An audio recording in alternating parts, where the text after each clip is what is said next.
Welcome to the She Thinks Big podcast. Get ready to level up your thinking and expand your horizons. I'm your host, Andrea Liebross, your guide on this journey of big ideas and bold moves. I am the best-selling author of She Thinks Big, the entrepreneurial woman's guide to moving past the messy middle and into the extraordinary.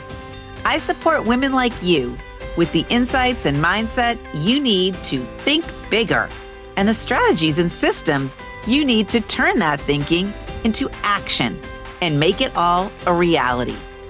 Are you ready to stop thinking small and start thinking big?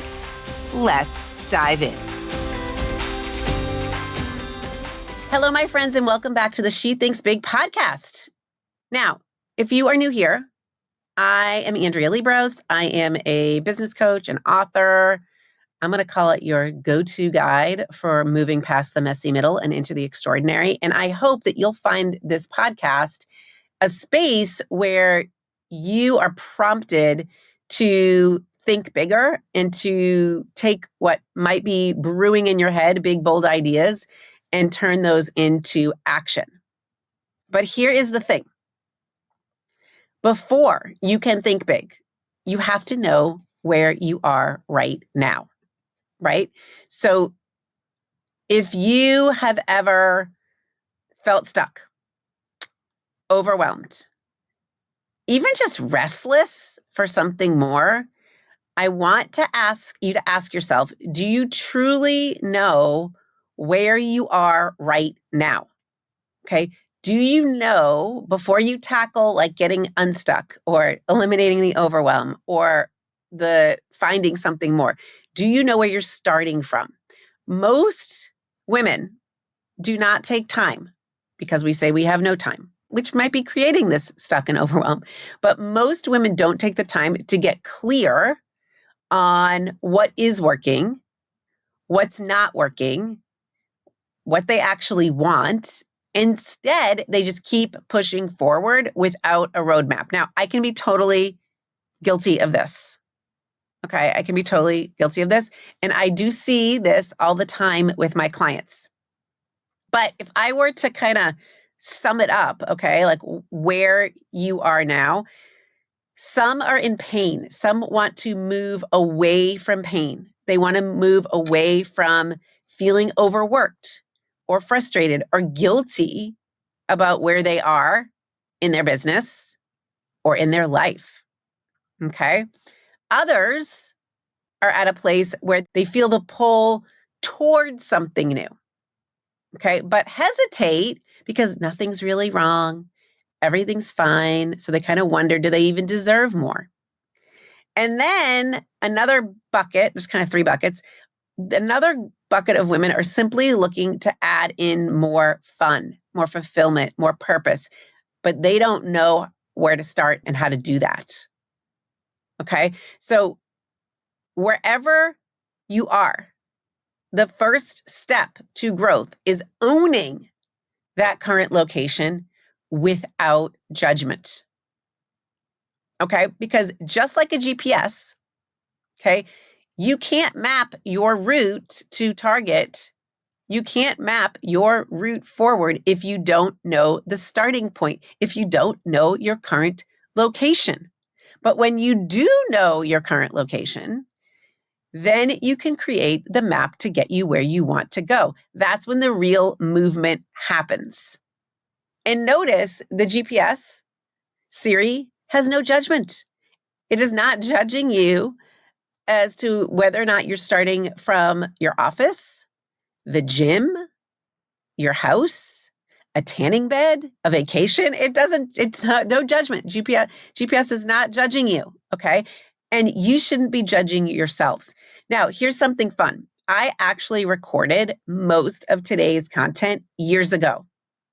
Before I had come up with this big thinking framework, before I wrote this book, okay? But as I was going through planning out today's episode, which I want to be about step 1 in the big thinking framework, assessing where you're at, I realized that I had this content, quote unquote, in the bank. And it is a perfect example that just the fact that I've had it is a perfect example of why this step, knowing where you are, is so powerful. So I've been talking about knowing where you are for a while, and now I've just incorporated it into step 1 of the big thinking framework. No matter what stage of life or business you're in, this step doesn't change. And in the coming episodes, I'm also going to dive deep into each step of this big thinking framework so that you can create real, tangible progress in your business and life. And you're probably going to notice as I go through these steps, you've heard this before, but I'm presenting it in a different way. Okay. So I've realized that like these 6 steps of the big thinking framework, I've been talking about them all along. I just haven't positioned them like this. So before we get started though, before I give you that content, I want to say thank you, first of all, for tuning in, whether you're on a walk or you're stuck in traffic, hiding in your closet for a few minutes of peace, ignoring your inbox. I see you ignoring your inbox. Okay. No judgment where you're at, your current location. I'm happy you're here. And if you're new here, welcome. I am super happy to have you. Glad you found this space. All right. Let's dig in to today's topic about taking inventory of where you are, knowing your current location as the first step in thinking big.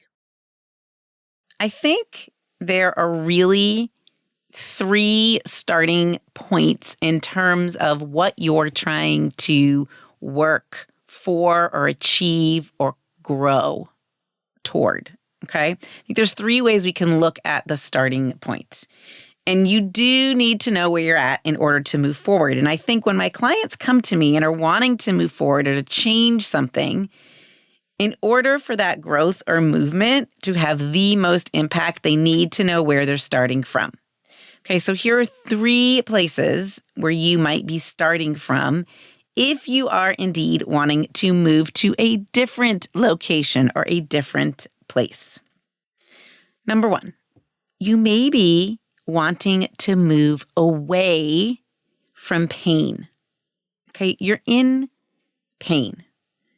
And committing to growing as a human can be a way of getting out of pain. Now, I'm not talking physical pain. It could be, but I'm talking more about emotional pain, feeling overwhelmed or unhappy or guilty or resentful. Or maybe you're in pain as it relates to your marriage or finances or a job, okay, or a relationship with someone else.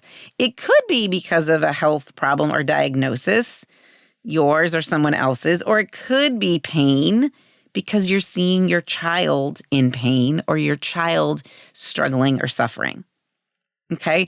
So if you are wondering, do I really need to work on myself? Do I need to invest time, energy, or money towards investing in myself? You may be starting from a place of wanting to move away from pain. Now, what I want to point out here is that the circumstance or the facts surrounding you are not causing the pain. The pain is derived from your thoughts about these circumstances, your thoughts about the amount of money that's in the bank or the diagnosis or the relationship. And I know this is true because as humans, we can all be part of the same circumstance and not experience the same amount of pain or pain at all as compared to the next person. Now, yesterday, I was with my daughter at new student orientation at Indiana University, and I witnessed a bunch of parents in pain, or what looked like pain, around their child in August going off to college. And this seems very painful for them. For me, I don't know if that's really going to be a place of pain. I'm sure it will bring a little sadness. I'm 100% sure. And it will conjure up lots of memories, but I don't really see myself in August being in a place of pain, but I know many parents will be. So same circumstance, child going off to college, different amounts of pain. So the pain isn't caused by the child going off to college. It's caused by our thoughts, right? So when you are starting to understand why you might be feeling the way you're feeling, or why you actually have this desire to get to a different place, to get to out of pain, okay, you need to identify the pain of where you're at, okay? And when you commit to moving forward, you are going to learn how to minimize or handle that pain.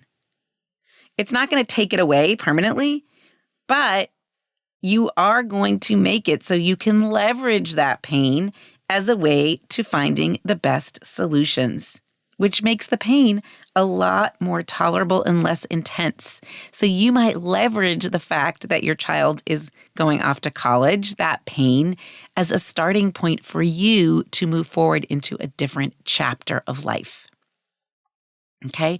So when we are wanting to move away from pain, it is very helpful to be able to identify the pain and use it as a place where you can create some leverage. Okay, here's another place that we sometimes start. Okay, so that was, first one was moving away from pain. Second is wanting to move toward something when there really is nothing wrong, but you're feeling that nudge. Okay, and I talked about that nudge, I think, in episode 81. Okay, now this place when you're wanting to move toward something, it can be harder than pain because oftentimes there's a layer of guilt attached. I like to say sometimes nothing's gone wrong. Sometimes my clients feel even worse than if they were in pain or in a situation they wanted to move away from, because they feel like there are people in the world that are struggling way more than they are, and that they should really be grateful for what they have. And they feel sometimes that they don't have real problems. They have a great life on paper or in the eyes of others, but they feel as if they are struggling. And they sometimes ask, what's the matter with me? Okay, so the second way you can actually kind of think about this growth opportunity is, are you wanting to move towards something? Okay, so you could also look at this as, yes, when you want to move towards something, you are also wanting to move away from something, because what you're wanting to move away from is your current norm. Your current norm, which in and of itself might be painful, right?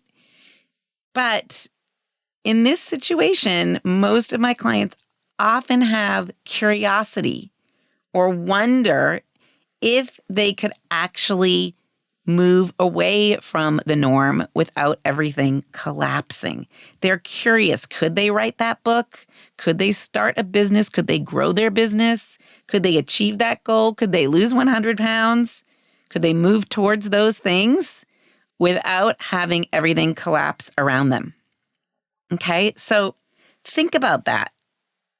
Okay, they don't want to usually upset the status quo. So if you're someone out there that's like, yes, I have this nudge, this urge to grow, but I don't know if I really deserve it because nothing's really wrong. Okay, coaching tools or focusing on yourself, it can make a huge impact when wanting to move towards something, when wanting to grow. Just immersing yourself in the mindset that it's possible, getting curious about how it could happen, that decision in and of itself is super powerful.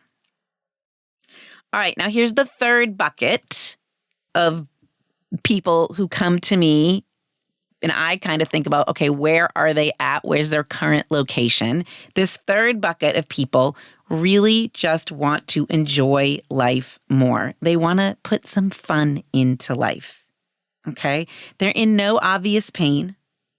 They may not even have a real obvious goal, but they want to add in fun.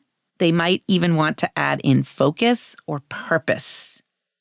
They want to work on themselves because they are choosing to. And there is nothing wrong with choosing to work on yourself. It is time to focus on themselves, often they say. Okay? They want to become more purposeful with how they use their time and energy and money. And when they work on themselves and have fun doing it, their lives become so much more interesting. Their lives are not stagnant. Nothing is boring. They feel fulfilled. So if you feel like you're stagnant or you don't feel very fulfilled or purposeful, that in and of itself can kind of cause pain.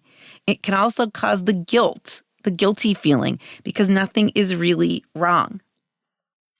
But something doesn't have to be wrong. You don't have to feel guilty if you are wanting to create some change in your life.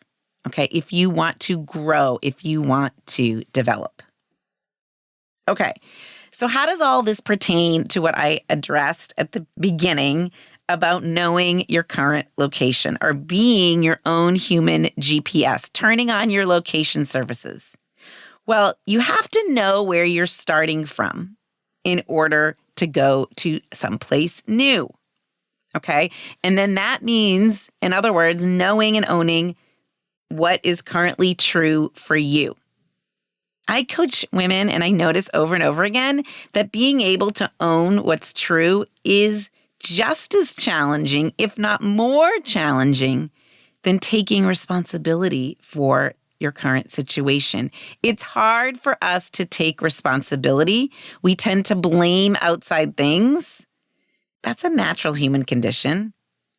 But when you know where you're starting from, and you are committed to creating some growth or developing, you can learn to take responsibility for it. We tend to blame ourselves, right? We reject or judge who we truly are. We feel bad about where we are. We feel bad about our current location. We get mad at ourselves.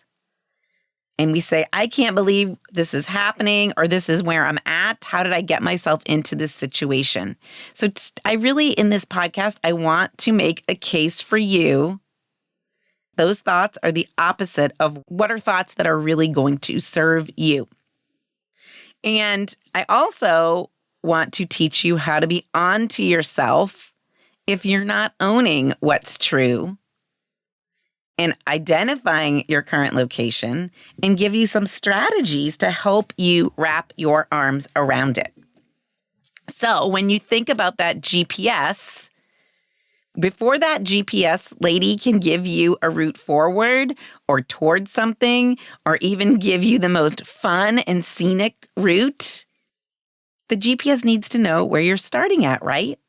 And often it actually asks you, do you want me to use your current location?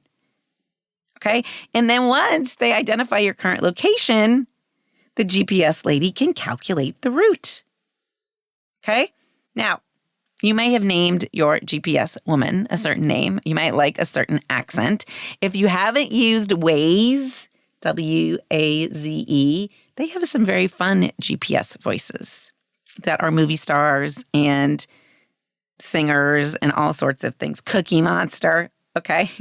But I digress. So when the GPS, okay, identifies where you are, it then calculates the route for you to get where you're going. Now, I want you to notice that the GPS lady never says, why aren't you there yet? Or they never say, isn't it obvious you just take this left and that right? They never say, well, it's only 2 minutes away. Do you really need directions? They never say, hey, I think you've been here before. Didn't you memorize the path? They never say, why are you using a GPS anyway? Okay, none of that is said. So when we ask ourselves, why can't we get where we want to go?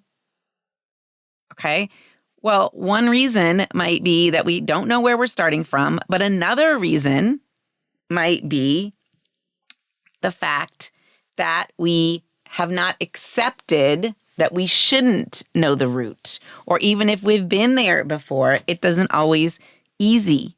or that there might be another way to get there. Okay? The GPS doesn't think the past is relevant either. It doesn't judge. But notice when we as humans want to move forward, we feel compelled to tell everyone where we've already been. We like to give everybody a little background. So sometimes when I'm coaching someone will get on the call and say, well, I just want to give you a little background so that everybody understands where I'm coming from. But notice the GPS doesn't need to know where you're coming from the past or where you've been in the past. It doesn't need any background info in order to understand how to help you move forward, how to get where you want to go. It just needs to know where you are now.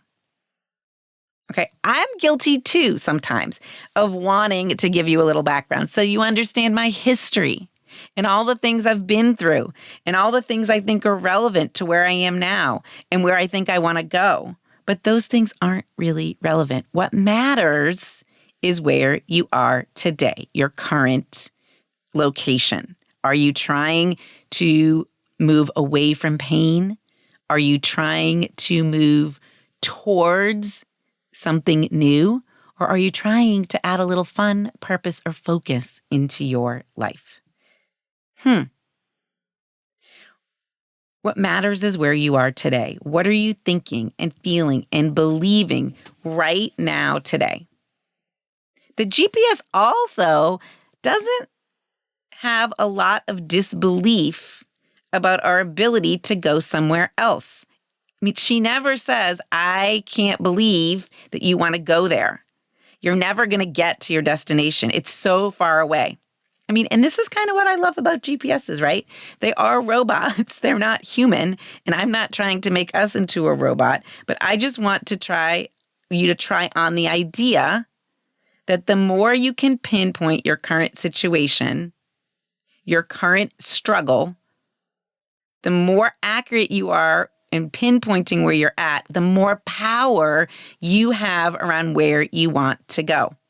Have you ever been in a parking lot and you try to start the GPS and you're facing one way and the GPS thinks you're facing another way?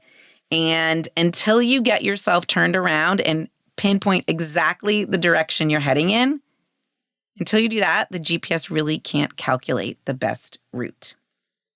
Okay? So if you say, I'm at home, it would be way better to say, I'm at home on the second floor in the master bedroom. Right? Because that's giving us a way better idea of our current location. Okay, so we want to be able to pinpoint where we're at so we can move forward or toward what we want or toward creating more meaning, purpose, fun in our lives. Okay, we want to own our current location in order to do so. Here's what we don't want to do. We don't want to judge our current location. We don't want to reject our current location. We don't want to push it away because when we do, all of that, we're just lost again. But often, when we don't own it, we wonder why nothing is changing, why we're not getting to where we want to go.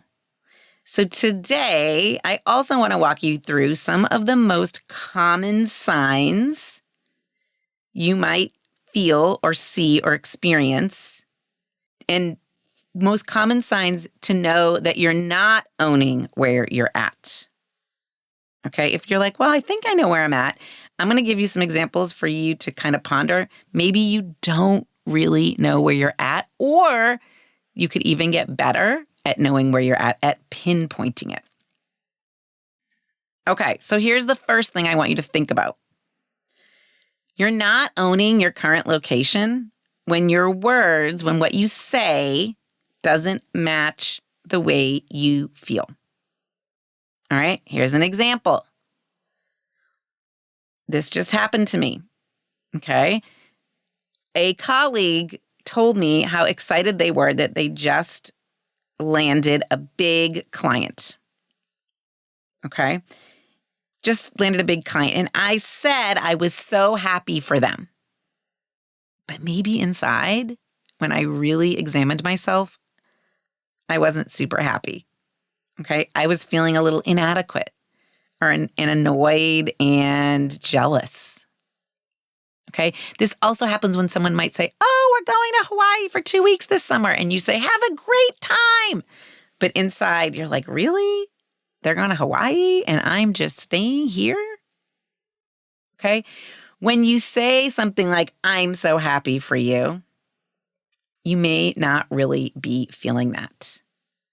Okay. And you might actually be saying to yourself inside, yeah, I'll believe it when I see it, when that really pans out for her. Or if the plane actually takes off without having, without there being some reason why they can't go. Owning where you're at in this situation, it's really like you realizing that you would like to be where they're at. You would like to go to Hawaii. You would like to land the big client. And perhaps maybe you're in a little bit of a poor me stage, or why don't I have that yet stage? So what does that tell us when your words are not matching your feelings? What it tells us is that actually we want to be somewhere different than where we are now. We don't love our own current location. And this is just good to know, right? And if you do know that you don't love your current location and you've actually recognized what your current location really is, then you can start to ask yourself, where do I want to be? What do I want? You could also recognize in this particular situation that you're comparing yourself and you probably do care about what other people think, even though you might be telling yourself you don't care. Can you learn something about how you view yourself? What you believe is true for you or even possible for you. Maybe you think it's not even possible for you to land that big client. And assess, are you living in this state of abundance or are you living in scarcity? In this case, I'd say you're living in scarcity and you might not be sure if what she has is actually possible for you. Now, I could be wrong and you could be in a great place, but do you see how we really want to, when we really own where we're at and really explore it and get curious, we actually can create the change that we might be looking for.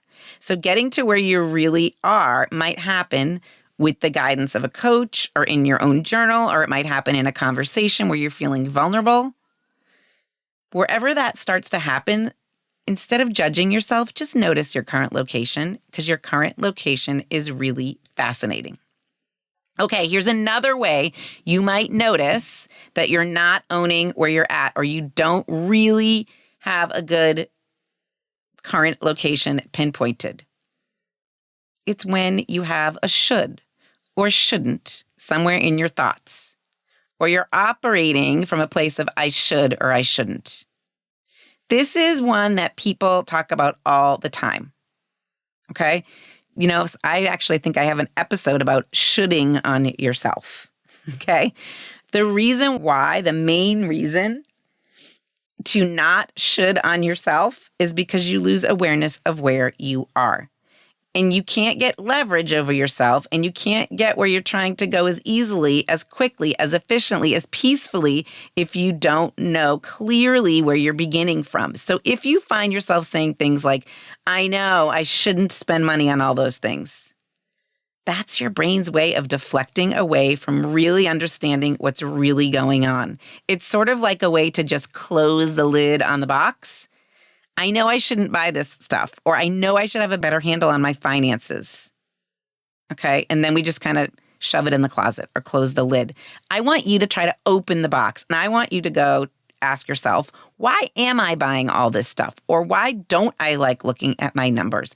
What am I trying to feel by purchasing things that my prefrontal cortex doesn't really even want?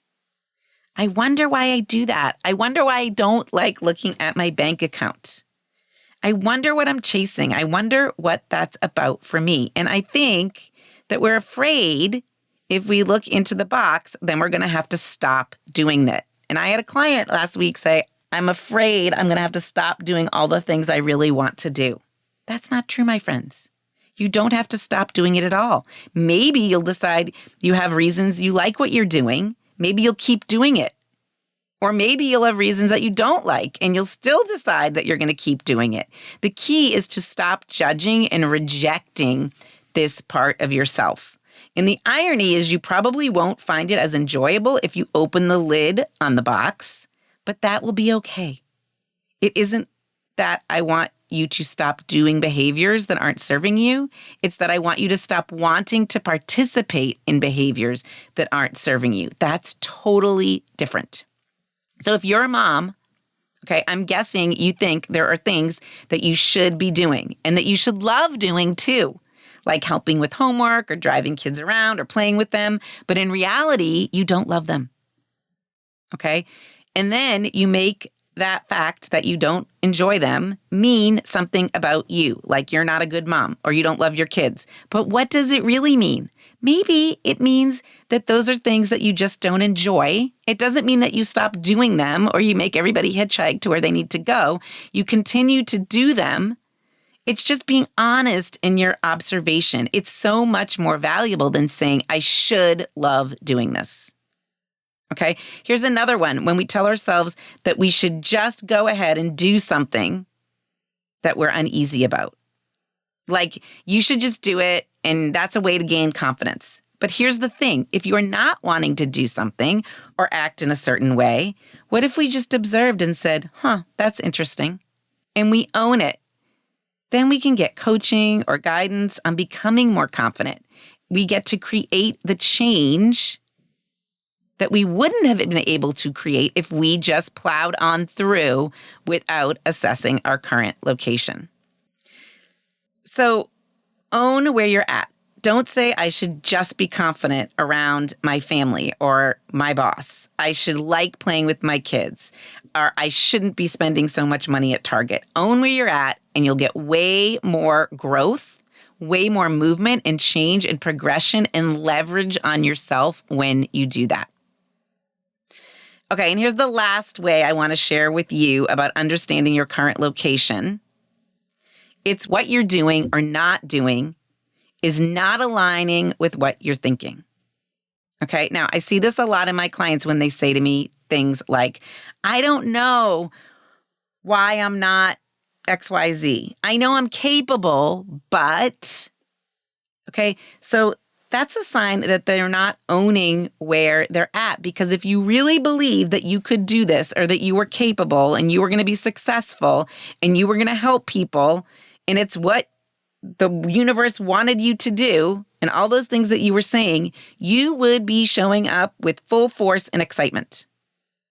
So step one isn't just to power your way through. I mean, you can. I'm all for taking action, massive action. And I'd rather you take action than not. But step one is to just own, okay, so part of me doesn't believe, I don't have the thoughts that this is going to work or that this is actually possible. There must be a part of me that isn't sure if this is the right thing or this is what I'm supposed to be doing or what I'm wanting to do is actually going to help people or that I'm going to be able to succeed. What's this all about? If you asked yourself, what's going on in there? Owning where you're at, embracing where you're at without judgment, okay? Without telling yourself that you're doing something wrong. Owning where you're at allows you actually to create more movement. Okay, so one more thing. To assess where you're at or to get the real picture on your current location, okay? It's really looking at what emotions or feelings are driving your actions or fueling you. A couple of episodes, I talked about fueling your commitment. Okay, so what's fueling your actions? Or is it guilt or fear or shame or scarcity or greed or anger? Those emotions in the long run don't create enough action to get you to continue to move forward or towards something or into more purposeful and fun existence. Those feelings and the action derived from them, they're short-lived. You are so much better off being fueled by curiosity and confidence and love and commitment. That's going to get you to the different place. Okay, so let me give you an example. Losing weight. Okay, if you're trying to lose weight out of guilt or shame or belief there's something wrong with you or you don't like your body, then the weight loss is going to be short-lived. You want to feel good in your body. You want to be proud of who you are right now and own it and believe that you have the power to change. Okay, so this is kind of also on thinking about, this kind of relates to thought bridges, which I've mentioned before. You need to own where you're at. Okay, you need to have a thought that I like where my body is at, and I believe that I've done what I've done up until this point for a reason, and I'm exactly where I'm supposed to be. And it's only from that point that you can start to create some change. Another example in business, sometimes my clients say, if I could just get to 500K in my business, then I could believe that what I have is valuable and I can do this. And I say, you've got to own where you're at right now. You've got to be wherever you are, which maybe is $0 or maybe it's 100K in revenue, whatever. And believe that what you have is great and that you can move forward from there. And that's the way to get to 500. It doesn't go the other way around. So owning where you're at is so important. Jody Moore, who I've mentioned on this podcast before, taught me something about yelling at kids that relates to this too. Okay, and I think this is so true. If you want to stop yelling at your kids, you can't be mad at yourself and yelling at yourself for yelling at your kids. You've got to own where you're at. And you've got to say, I yell at my kids. I just yelled at them again. I wonder why. I wonder what's going on for me that made me do that. And what if you just told yourself, I'm an amazing mom and I just yelled at my kids? Do you think you would yell less or more if you genuinely believed you were an amazing mom? I'm going to promise that you would yell less. You can't yell at yourself for yelling at your kids and think that you're going to stop yelling. I mean, if you do, then you're just going to get better at yelling. So do you see what I'm saying? The metaphor I always use to explain this is that we're trying to get to the top of the mountain, the peak. And at the top, we are the best versions of ourselves. Do you know what version that is? That's the us that is confident and curious and embraces ourselves, all of ourselves, with all of our bumps and bruises and scratches that we got along the way as we climbed up the mountain.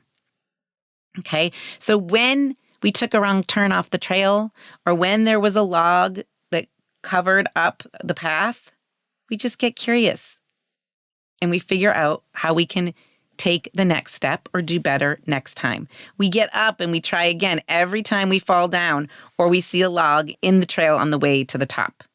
And we're able to be a positive influence on our fellow hikers. We're not judging them. We're able to treat them with respect, just the same kind of respect that we want to treat ourselves with, which is loving and compassionate and kind. And then sometimes curious when we behave in ways that maybe we don't quite like. And we become fascinated and open. And we're continuing to learn and grow and evolve, and we're healthy in all of those things. That's you as your best self at the top of the mountain. But to get to the top, you need to assess where you are now and really get out your compass and pinpoint the location. And you need to be able to look forward. So many people are always looking back for proof that they can or cannot move forward. They say things like, well, in the past, I XYZ, or I know myself because I always ABC. But the truth is, they don't know their future self. They don't know what's in the future, and they won't know unless they try to get there. Looking at the past or looking at the trail we've already covered doesn't help. So I want you, my friends, to embrace where you're at. Embrace the positive. Embrace the negative. That's the way you expand yourself. You're not going to become any better than you are right now because you already are complete. You're just going to expand yourself. You're going to evolve. You're going to become the next version of you. And that's pretty fun to do. All right, friends. Did this episode get you thinking? If it did, then I have one question for you. Do you actually know where you are? Not where you wish you were, not where you think you should be, but do you know your real location, your real starting point? Because when you own what's true, whether you're feeling stuck or craving more or just ready to shift, you can then take that first real step towards change. Okay, so today we explored 3 key places you might be starting from. Number 1, moving away from pain. You're overwhelmed, you're frustrated, you're unhappy, and growth feels like the way out. Okay, you're moving towards something new. Everything seems fine, but you feel the pull for more, even if it comes with a little guilt or uncertainty. Or the third place that you might be starting from is wanting to add in more purpose, more fun, or more fulfillment. You're not necessarily in pain, but you want to feel more engaged. You want to feel more focused. You want to be doing the things you want to be doing. You want to be more excited about your business and your life. So no matter which category you fall into, progress starts with embracing where you are, not judging it, not rejecting it. I see so many women trying to push forward without fully acknowledging their reality, and that's what keeps them stuck. Here are a few signs that you might not be owning where you're at. Number 1, you say things that don't match how you actually feel, like congratulating a friend while secretly feeling envious. Or you're constantly telling yourself you should or shouldn't be doing something instead of just getting curious about why you feel that way. Or if you've noticed yourself there's a disconnect between what you say you want and what you're actually doing. You want growth, but you're holding yourself back, that kind of thing. So here's the kicker. Your emotions fuel your actions. So if you're operating from guilt or fear or scarcity, your progress will always feel forced. It will always feel just temporary. But when you shift into curiosity and confidence and commitment, that's when you start making real sustainable changes. All right, so here's the next step. Take the Are You Ready to Scale Big quiz. If you haven't done that already, it's at Andrea's with an S, links with an S.com. Okay, you can find the quiz there. And in just a couple minutes, like 2 minutes, you're going to get clear on where you stand and what your next best move is. And if you're ready to go deeper, to take that next step, you can schedule a call right from that same Andrea's Links page. And together, we'll determine on our call, what you can expect is together we're going to determine if coaching is going to help you move forward, if it's right for you, and what format makes the most sense for where you are now. Okay, so go to Andrea's with an S, links with an S.com, take the quiz, schedule your call. And if you know someone that needs to hear this, share this episode with them, because really the best thing we can do for each other is help one another, see what's possible. And that all starts with knowing where you are today. Okay, friends, until next time, keep thinking big, because your future self is totally counting on you. See you next time. Thanks for tuning into the She Thinks Big podcast. If you're ready to learn the secret to unleashing your full potential, don't forget to grab a copy of my book, She Thinks Big, the entrepreneurial woman's guide to moving past the messy middle and into the extraordinary. It's available on Amazon and at your favorite bookstore. And while you're there, grab a copy for a friend. Inside, you'll both find actionable strategies and empowering insights to help you navigate the complexities of entrepreneurship and life and step confidently into your extraordinary future. If you found value in today's episode, please consider leaving us a review on your favorite podcast platform. And if you're ready to take this learning a step further and apply it to your own business and life, head to linkswithans.com and click the button to schedule a discovery call. Until next time, keep thinking big.